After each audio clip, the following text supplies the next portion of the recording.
nation. Now, you look at the laws, they cover every single issue you can think of today.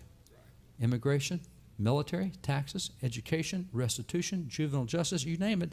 It's all abortion's covered there, killing unborn in the womb. It's all in God's law. 613 laws, which means every single thing we face as a nation today, we've already dealt with because God built a nation. He knows how to build nations. He knows everything a nation needs and how it ought to be run. That's what he gave his people.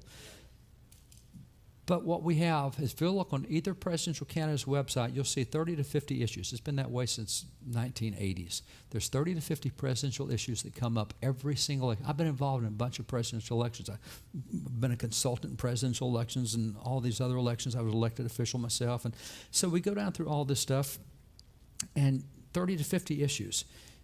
But they're not all the same value. And that's why God says, okay, guys, I've given you 613 laws, but I really need you to understand that out of those 613, some laws are more important than others. As a matter of fact, let me just give you my top 10. And he gives the top 10. And those 10 we often call the 10 Commandments. But I love the way God describes it in Exodus 23. He says, these 10, this is the tenor of my laws. These 10, this is the heart and the soul and the guts of mine. This is the backbone around which the whole legal code is built. So that's the most important stuff. So if you look at those 10, his top 10, God gives us his top 10, and you look at that today, any of them apply in this election? Absolutely. Number one right off the top says, I'm the Lord thy God. That's public religious acknowledgments. Are you going to support letting a kid say God at graduation? Are you going to support letting a photographer say, I can't participate in a homosexual wedding? Are you going to let their acknowledgement of God control the way they behave, or you can make them conform to the state? And so, by the way, that's where religious conscience comes in. In the 1600s, 1700s, 1800s, nobody in America talked about freedom of religion. All they talked about was freedom of conscience. In the 20th century, we narrowed freedom of conscience down to freedom of religion. In the 21st century, we've narrowed it even more to freedom of worship. Freedom of conscience is the big thing. And again, 30 verses in the New Testament on that. So that's the big issue.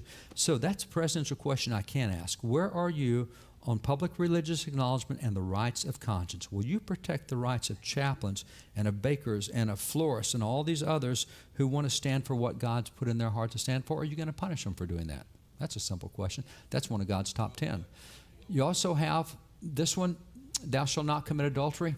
What's that? God says, look, I want sexuality between a man and a woman inside marriage. Anything other than that's wrong. Doesn't matter whether it's sex before marriage, sex outside of marriage, or homosexuality. Anything other than man and woman in marriage, that's marriage protection. Now, you can check where candidates are on marriage protection real easy. What do they think about traditional family? Do they think, oh, I don't like the man-woman arrangement. I like something else. That's not what God says. And the final one I'll give you is this one. Don't kill. Now, every time in the Bible, and by the way, we know in Hebrew that doesn't say kill. It says don't murder, don't shed innocent blood.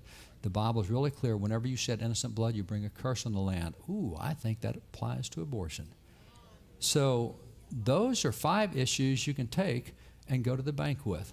You take those issues, and again, just finishing up here, the first one up top is abortion. Then you have marriage protection, sexuality, religious acknowledgments of conscience, judges, and Israel. But my issue is immigration. Okay, that's great, but it can only be number 6 on the list. Immigration can't be the first issue a Christian votes over because it doesn't make the top 10. That's the kind of stuff that makes the top 10. Yeah, but my issue is climate protection. Great, make that issue number 6 when you vote, but it can't be in the top. See, thinking biblically, these are the issues God will create righteousness on, and righteousness is what exalts the nation.